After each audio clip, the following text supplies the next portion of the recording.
Dabblers, it's Floz from Couple of Dabblers. Welcome to another Stitch Babble. This is a section where I talk about non-physical cross-stitch things. It's pretty much me picking my brain and showing you my weird thoughts or strategies about treating cross-stitch as a hobby. Today I'll be talking about how I choose to buy a chart, how I curate my collection, and also share with you my wish list. If that's something you're interested in, then keep watching.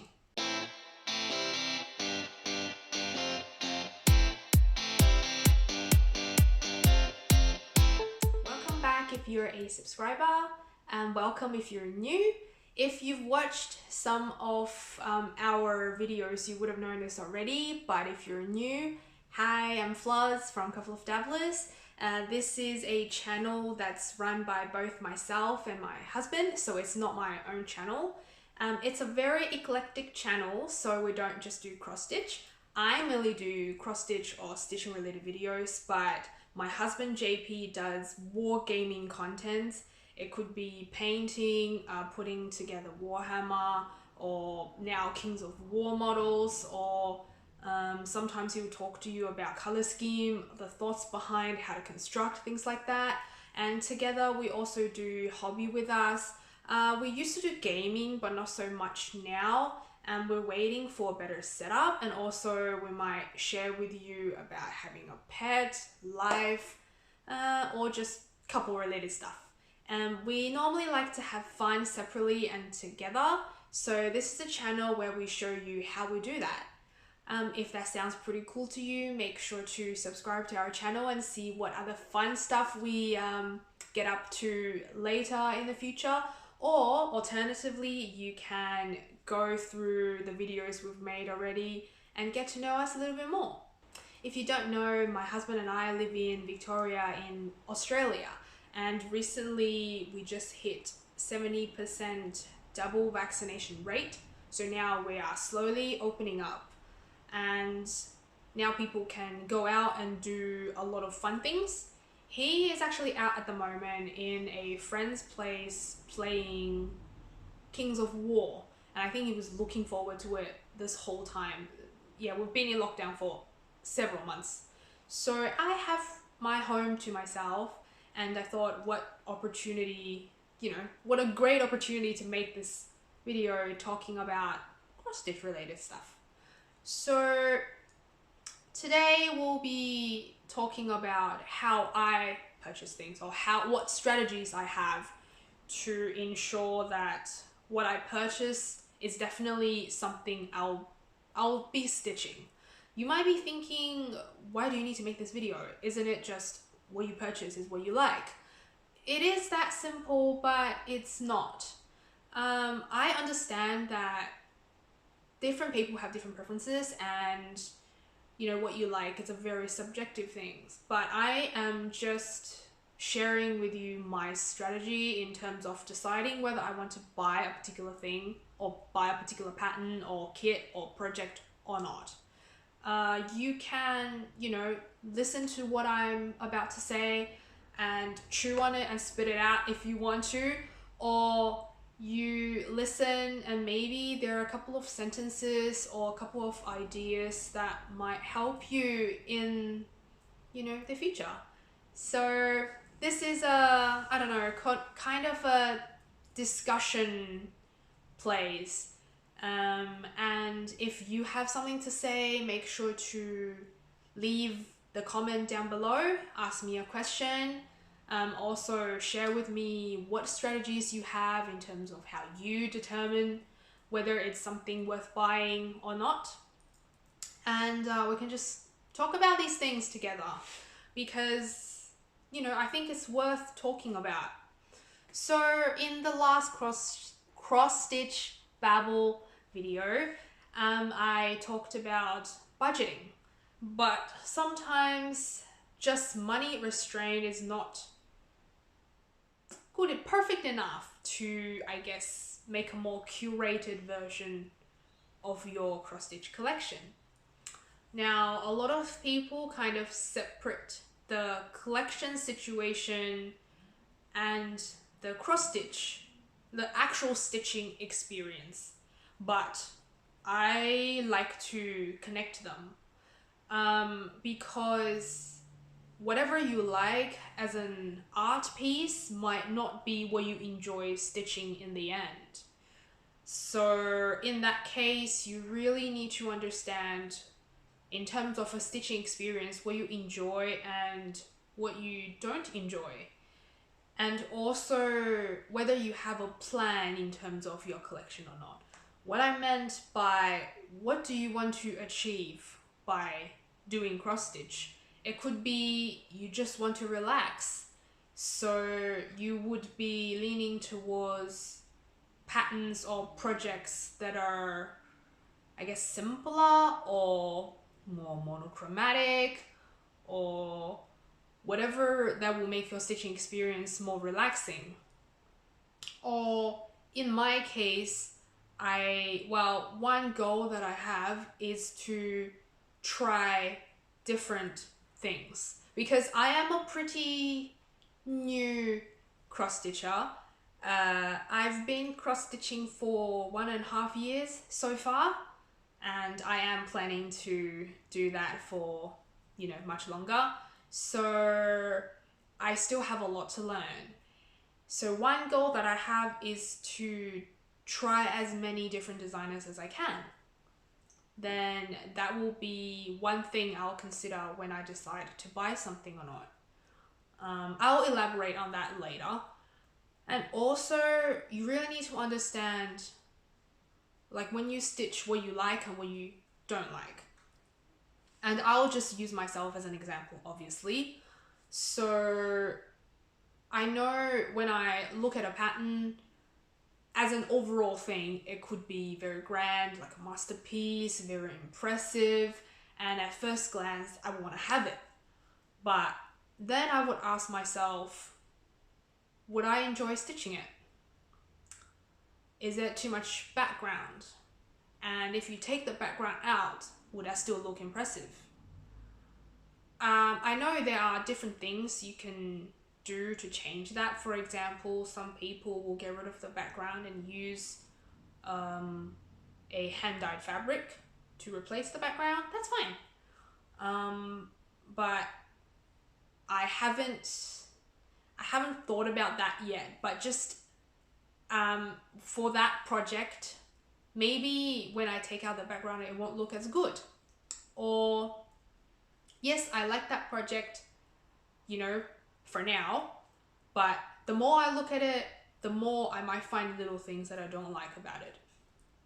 So actually, as a cross stitcher or as a pattern chooser, I am the more picky type, which means there are a lot of things I will not stitch. For example, I generally don't lean towards angel patterns. Generally, there are exceptions. And also, I am not a religious person, so most things related to religion, I will not stitch. I am a dog person, I guess more specific, greyhound owner. So greyhound owners love greyhounds to bits. I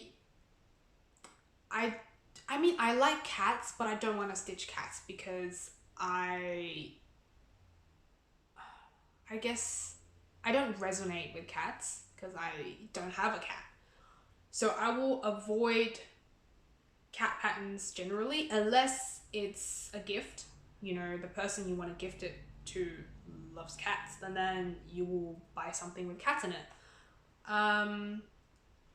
I also can't do background, like I mentioned. I like colorful things.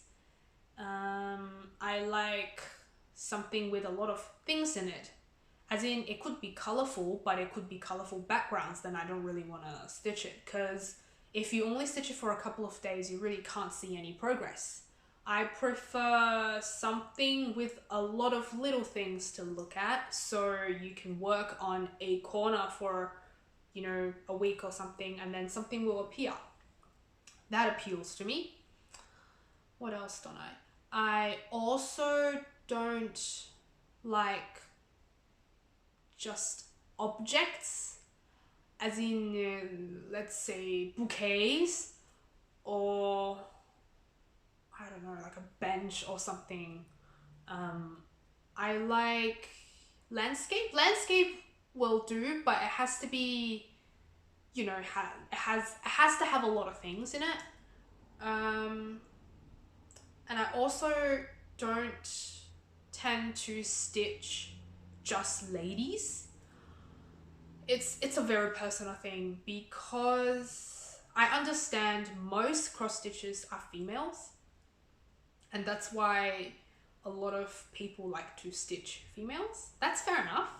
I don't have anything against it, but I'd rather stitch something that can be enjoyed by everyone, not just the female gender. So, although there are exceptions to that too. I will tell you a little bit about that later. So maybe that's something you want to consider later on when you decide to buy something. Another strategy I have is, let's say if it's not an urgent buy, I will, you know, have the urge to buy it at first, and then I will sleep on it for a bit. And then I'll look at other things and then come back and decide when I want to buy it. If I'm still thinking about it after, you know, a week or so, then sure, maybe I just like it that much. If I find something better, or if I'm not completely happy with that pattern, I'll look for a better one. And then, you know, if I can't find anything that can compete with the original one, then I'll decide to buy it. So I think you really need to compare, because it's such a big market out there. You might think, oh, I'm so obsessed with this one, there is no way I can find a better one. But maybe you just need to give it time, and then you'll find a more perfect one for you. So that's normally how I do it. I also have like a grand plan in terms of my collection. So like what I said, I want to try different designers. So that's one goal of mine. I also want to, I guess, collect or have this plan of stitching more oriental things, more specifically Chinese things. I am Chinese. I was born in China. I was brought up in China. I came to Australia when I was 18. So anything that's elegantly Chinese has a very special meaning to me. I don't want just a couple of fishes in a pond, or like some flowers, or like one of those birds. I need something more elegant, and I'll show you some examples later. What else do I like? I also have this plan of stitching a project to represent each place that I've been to. The lucky thing is I haven't traveled to many places yet. I pretty much just went to a few countries in Europe during my honeymoon. This would have been at least 3 years ago now, 3.5 years ago. So I have this plan of at least stitching like one perfect project that can represent that place that I've been to. So I also have a slight obsession with dimensions kits. I am more of a kit person, I guess, because I started this whole cross stitch journey with a kit. Then you just have this attachment to the first thing you start. So I love kits because you don't have to worry about, you know, kitting anything up, because it's right there. You can start it whenever you want to. So I like dimensions. I haven't really tried any other kits yet. So maybe after I try something, I might like another thing more. But for now, dimension kits have a special place in my heart because not because it tends to be colorful, it tends to be very pretty, and also it has some specialty stitches that will make your project have more dimensions. It's literally dimensions. So it can texturize your project very well. Although sometimes because it wants to create that effect, the stitching experience can be a bit more difficult, but I'm willing to learn. That's why I don't mind doing that. Let me drink some water.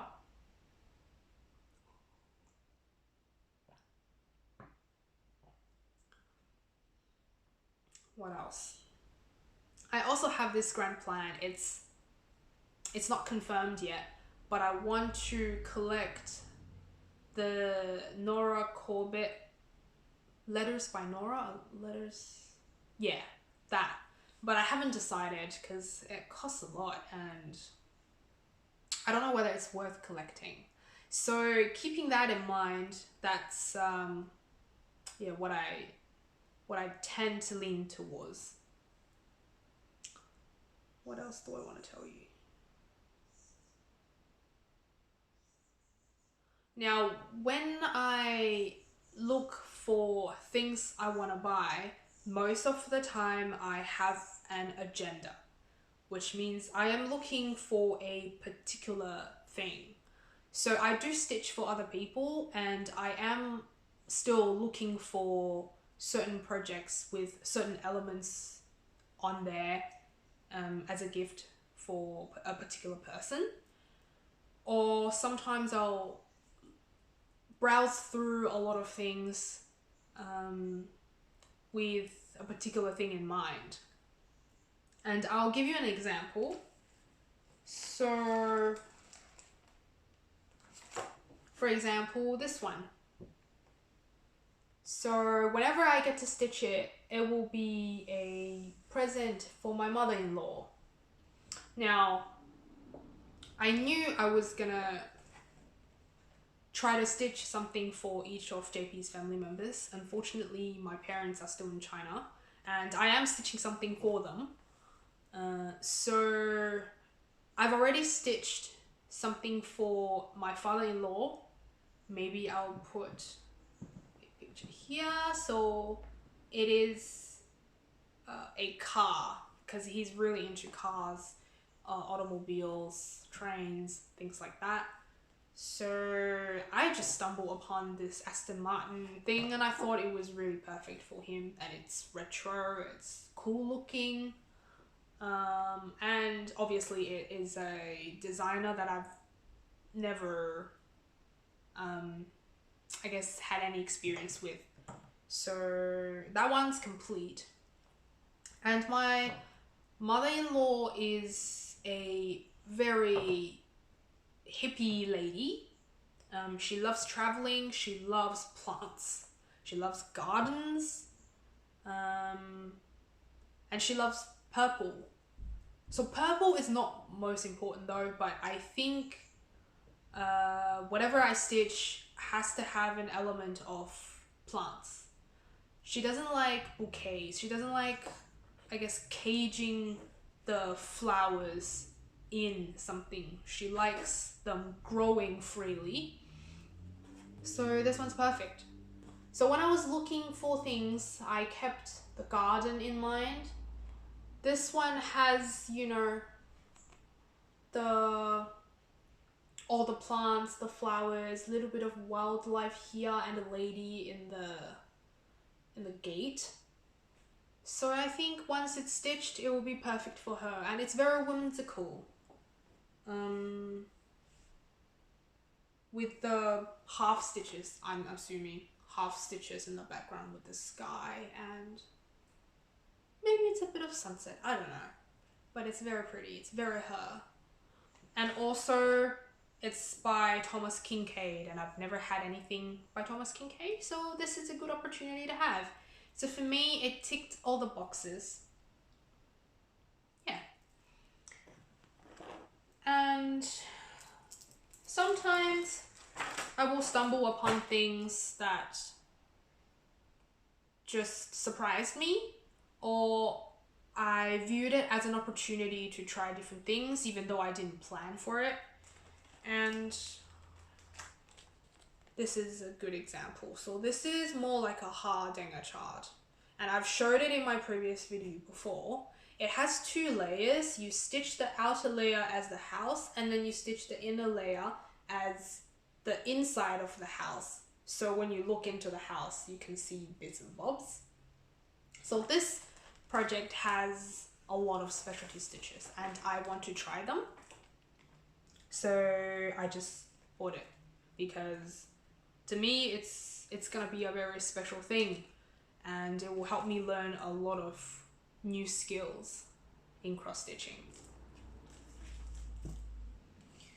And there are times when I keep browsing and keep stopping at a particular thing, contemplating on it, and then, you know, browsing on, but I keep going back on that thing again and again and again. I think that's definitely a sign that I should have it, because I have a special connection to it. And this is this one. So it's called In Blue. Remember I said I don't normally like angels? I guess this is an exception. There's something about it for this particular chart. I mean, first of all, I've never had anything from Custom Craft. Second of all, I know I like blue. This is actually not a full coverage. It has empty spots, but it's stitched on navy, so it feels like it's full coverage, but it's not. So it has a lot of details on the side with the flowers, and obviously the centerpiece is the angel. I think I just feel emotionally attached to this little number. It feels sad but elegant at the same time, and it's very whimsical. I remember browsing through the Aussie cross stitch stash unload multiple times. I kept going back to this one, and it was so cheap. I think originally it was like $10, and then it got reduced to $5. So to me, that was a sign that I should have it, so I bought it. And obviously, it's something new to me again, because the designer is new to me. And then I do have the situations where you get enableized. It doesn't happen very often with me, because to me, if I like something, I like something. I don't need other people to convince me. But this one, I definitely was enabled. So it is Midsummer Roses by Polawan. I don't watch many Flosstubers, because I know I can't keep up with everyone. I mean, I'll say in details maybe in other videos, but I watch Stitching Mummy, and I kind of started from the beginning and then skipped a bit until now. She stitched this as one of her, I guess, one of her oldest whips, and it's so pretty. It's so summery, and I don't know. Like what I said, I normally don't like bouquets, but this particular one is just so summery and nice and very free. And also it's by Polawan, and apparently her patterns are really pretty when stitched. So I thought, why not? Give it a go. So I was actually hunting for this in particular, and it came up in the Aussie Stash Unload, and I was so happy. So I bought it. So this was one of the few cases where I actually got enabled. So see, I am a normal person. I do get enabled. It just doesn't happen very often with me. And also there are situations where it's just Dimensions kits and I like them and they are Oriental. So then I bought these and they were very cheap, like very cheap. I don't normally believe in companion pieces, but I bought these together because they were sold by the same person. And originally I was attracted to this one, but then I saw this and then I thought, well, it's not very common that you get a pattern that features a man, and I did samurai and JP likes samurai, so why not? So I just purchased them together. A lot of the time when I break my rules will be on Dimensions collections because I know it's gonna look good. Now maybe I'll show you my wish list. Now my wish list is very different from other people's. I know a lot of Flosstubers will have 1, 2, 3 Stitch wish list, HAED wish list, Artisy wish list. As in they have one wish list every website. I don't have that. My wish list is like a all-in-all situation, and I just put it on my phone.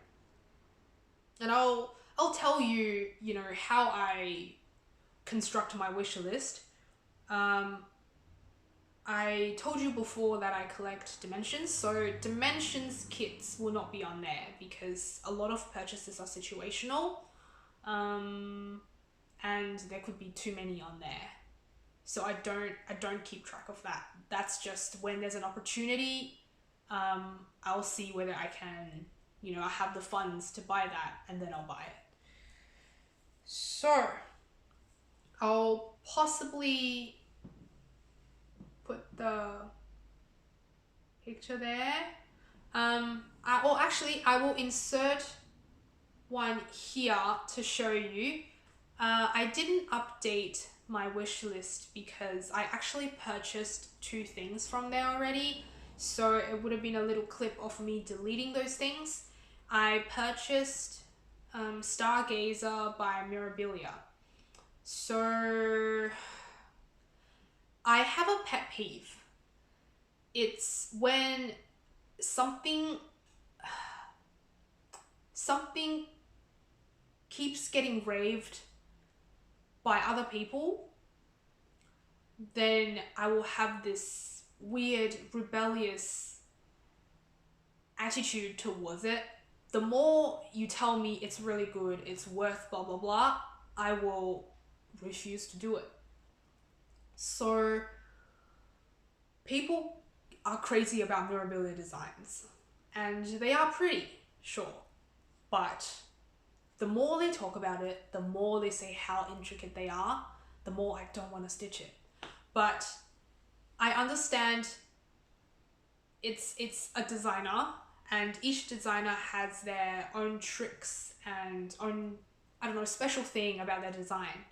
So I want to choose one that I can connect with and eventually buy it and stitch it. So in Mirabilia design, I did look at a lot of the ones.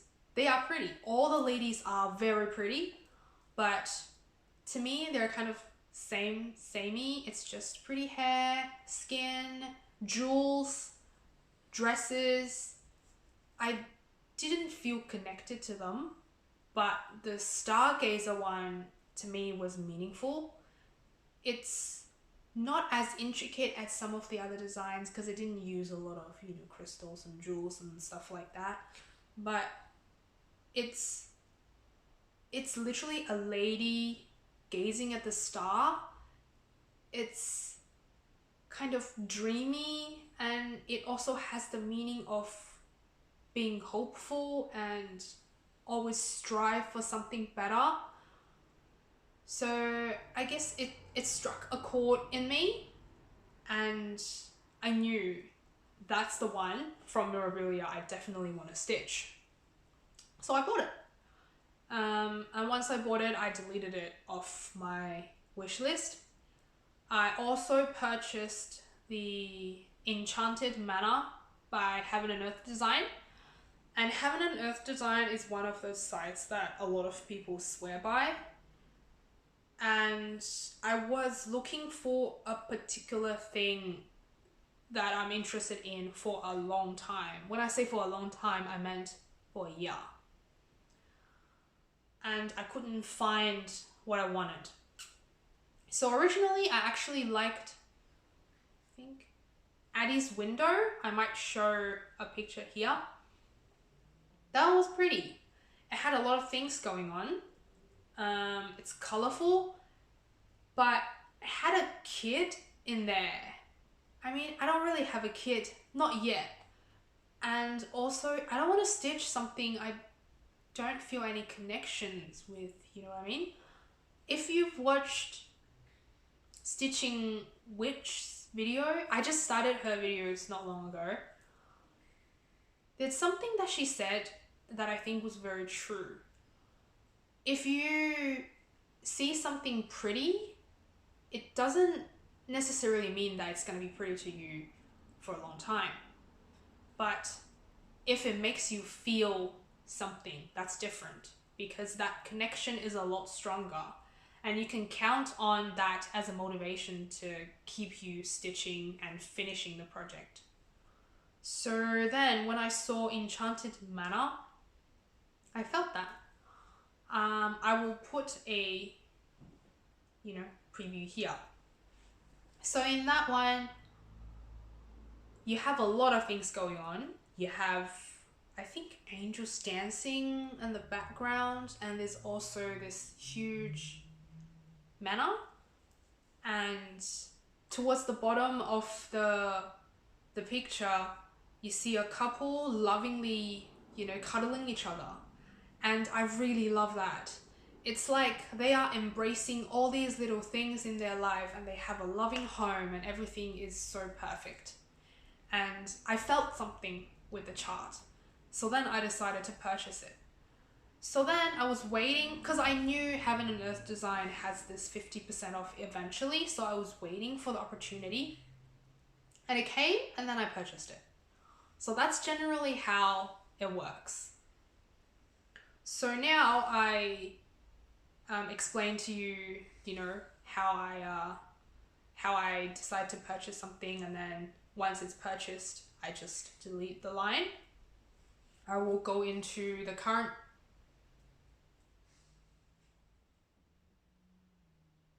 I'm not sure whether you can hear, but Amy, the dog, is there, and she is sleeping very soundly and very noisily. Sometimes she'll snore, so please excuse her. Okay.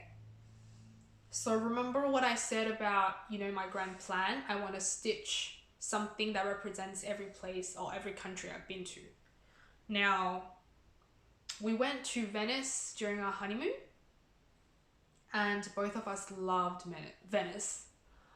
We didn't get to stay in Venice for very long because my citizenship is still in China, and as a Chinese, when you want to go to Europe, there's a lot of restrictions, and to get a visa, you need to present to them the whole course of your trip, where you stay, when you leave each country, which means the whole trip was very set. I decided on staying 2 nights in Venice, and I didn't expect how much I would love the place. So unfortunately, when time's up, we had to leave. So obviously I needed something that will represent, our special connection to Venice. So I decided on our special place in Venice by Mreshka, and I will put a picture here. So I was actually looking for a Venice one, you know, in particular. And I did see quite a few. There's also the Dimensions kit called Charming Waterway. And I was toying with, you know, trying to choose between the two for a while.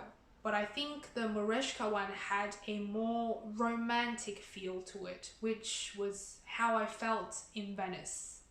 And especially we went to this, I think it's a gin, like it's a place that specializes in gin, and we went to that place for dinner twice because we loved it so much the first night. And I remember it was so dark in there and the waiter was so nice. It's just, everything was just perfect, and it's very romantic with the dim lights. And also we had that gondola experience at night, because in like during the day it was chockers, so we decided to do it at night when it was really quiet. And there's something magical about Venice because it doesn't matter how busy it is during the day, at night it's just gonna quiet down. You just see some dim lights, you can walk around without worrying about bumping into people, because it just calms down. So I think this particular kit, our special place in Venice, really captures that feel. So I decided to, you know, put that on my wish list, and that will represent Venice. However, the next one on the list is Night Rendezvous by Magic Needle. Now I stumbled upon this just by accident, and I couldn't shake it off.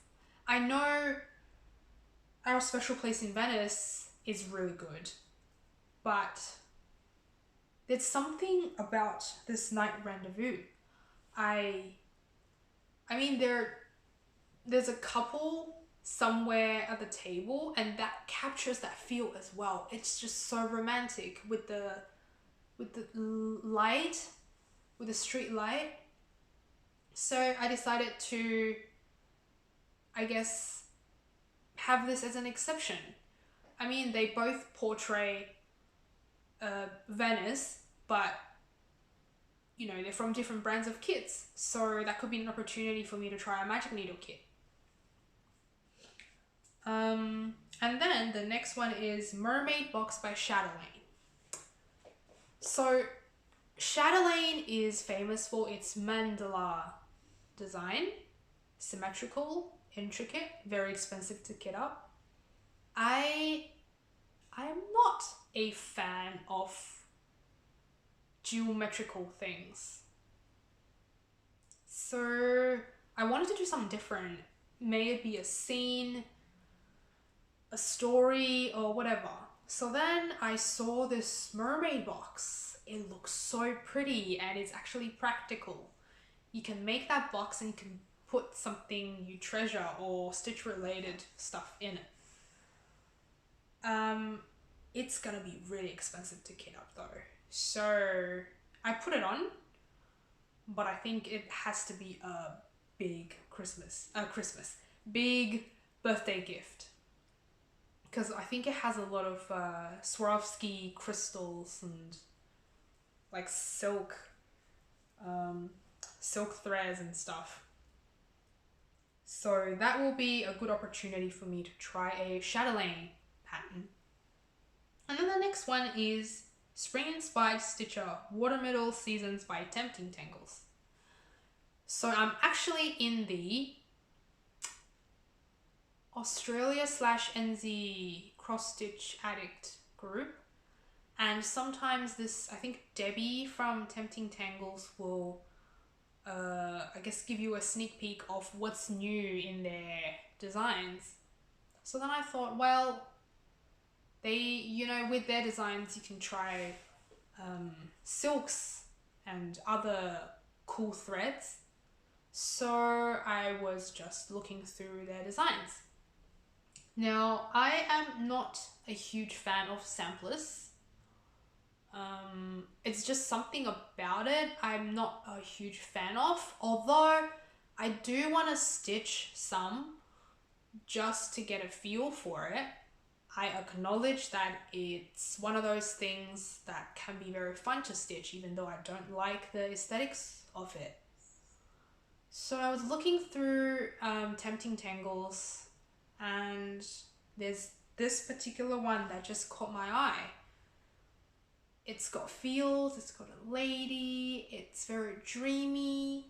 It's just so pretty because it's constructing a scene in front of your eyes. And it's also a good opportunity for me to try one of their patterns. So once I have the opportunity to purchase it, I'll purchase it. So that's the one from Tempting Tangles.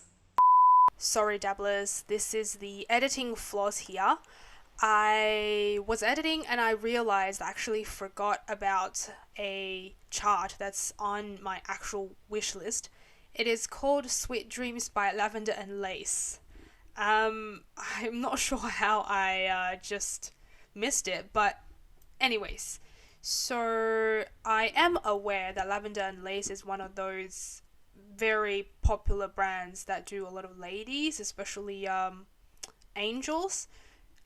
Obviously, I'm not into angels, so then I was looking through their charts trying to find something that I might like. And then I stumbled upon this particular chart with a lady in a very fancy dress holding a baby.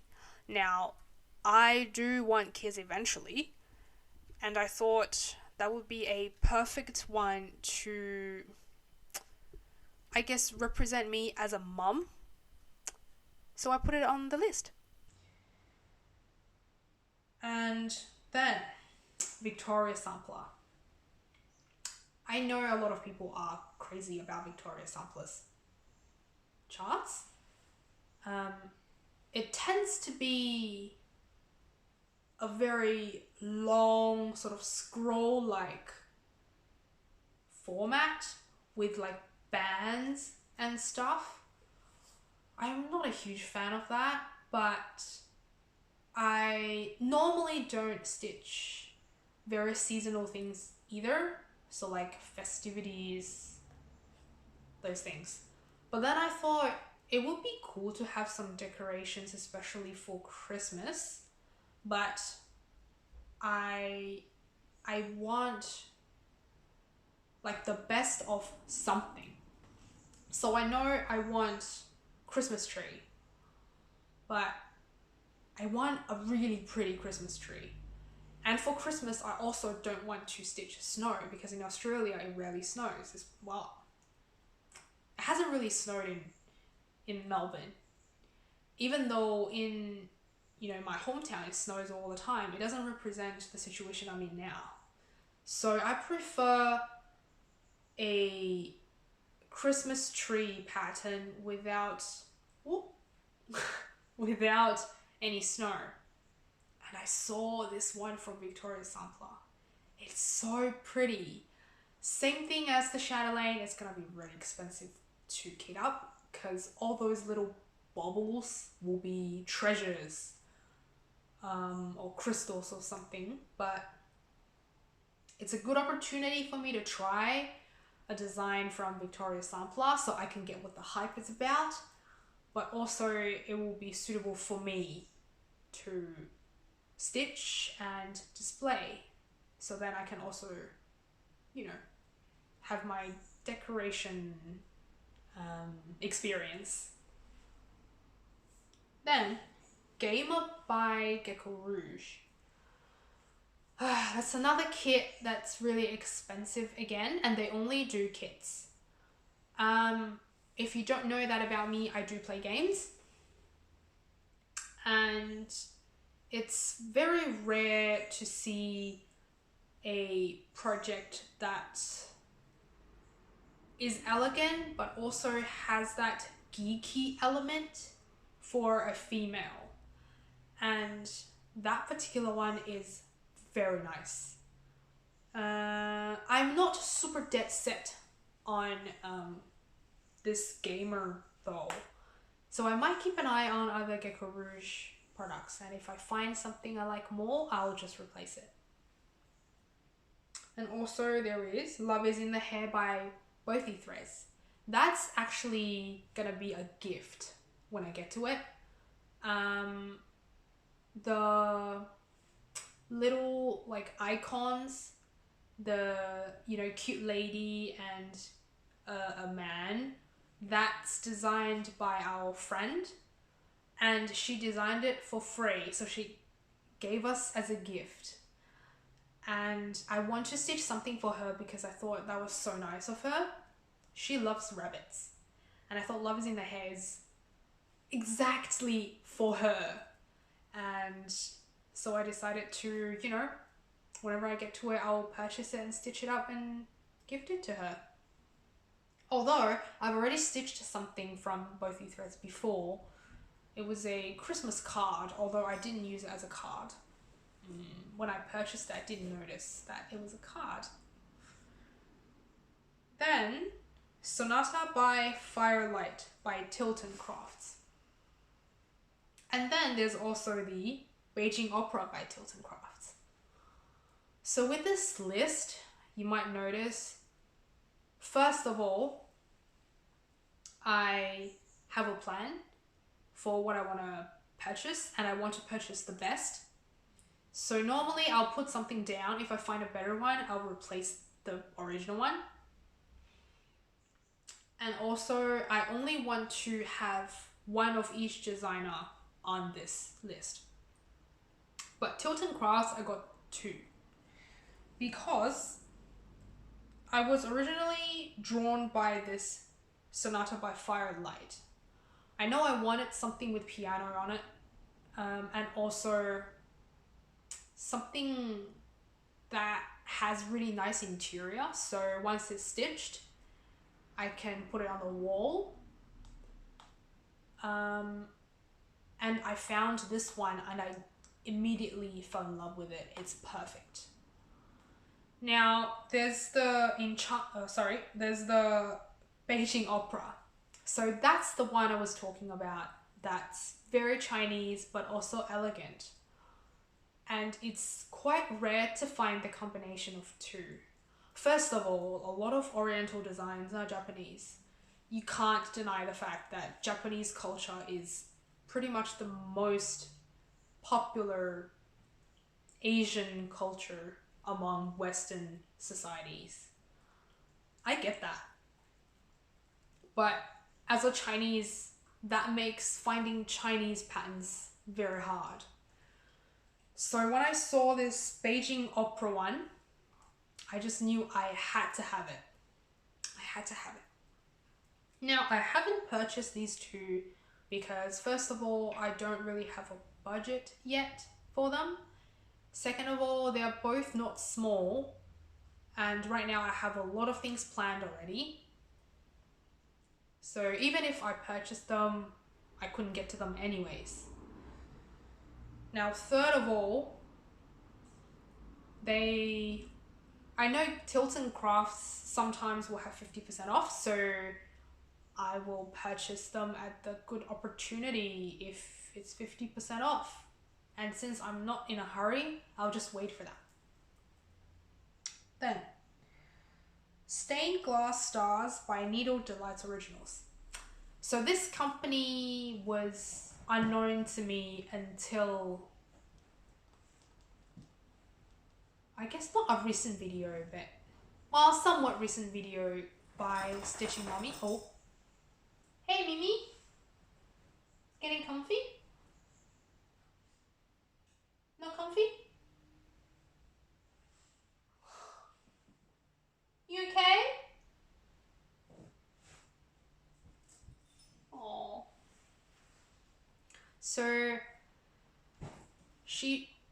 Stitching Mommy showed her Rosetto, I think, from Needle Delights Originals, maybe. So that one, I think, had a lot of specialty stitches. So then I thought, oh, what a good opportunity. Maybe I should explore this brand since I've never heard of them before previously. So then I went onto their website and started looking. If you're into the geometric design, you might really like their patterns, but stained glass stars, that one's nice to me.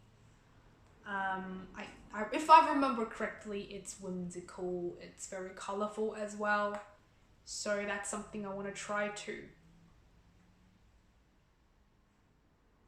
And that's my wish list for now. I know it's gonna keep growing. That's generally how everything works, isn't it? We just want to collect more and more things. But that's how I decide what I want to buy and how I construct my wish list. I don't know whether I've said it in a logical way. It's kind of hard sometimes to get your ideas across because it can be all over the place. Especially me, I'm not very good at verbalizing my thoughts. So I hope this long discussion was useful to you, and hopefully it made you think what you're actually into and how you want to construct your collection, what big plans you want to achieve with your collection. And I don't know, maybe you want to originally buy 10 charts, and after careful consideration you can, get rid of 5, because there is so much out there. You can't have everything, so you really need to, I guess, be sure what you buy is what you really want. Because, time is so short, you really can't afford to waste your resources on things that you're not sure of. So, carefully consider what you want to buy next. And may everything you buy is what you really want to stitch. And that's pretty much the end of my discussion. Do you like the weird thoughts in my brain? Do you like my strategies? Comment below, let me know. And now my voice is getting very hoarse and my throat is painful, and it's time for me to chill, get some stitching done, and drink a lot of water. When you watch this, most likely I would have had my birthday already. So today is 23rd of October, Saturday in Melbourne. My birthday is tomorrow. Yeah, I think when you watch this, I would have been 29 already. So this is the last day of me being 28. Tomorrow we are going to have a nice brunch and do the adult stuff afterwards, like grocery shopping, blah, blah, blah. But I sure as hell going to enjoy my long time coming brunch. And maybe buy a piece of cake. Amy. And I hope you're not sick of seeing Amy moving around.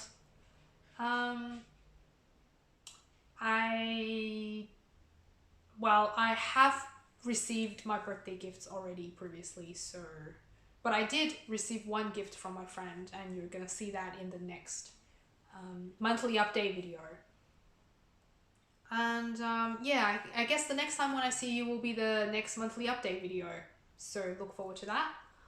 Otherwise, make sure you stay safe and say happy birthday to me. I don't know. If you want to say something to me, if you want to ask me a question, whatever, make sure to comment below. And also, I do have an Instagram account that I don't use very often. I will put it here so you can connect with me there and see what I'm stitching recently. Otherwise, I'll see you in the next video. Bye!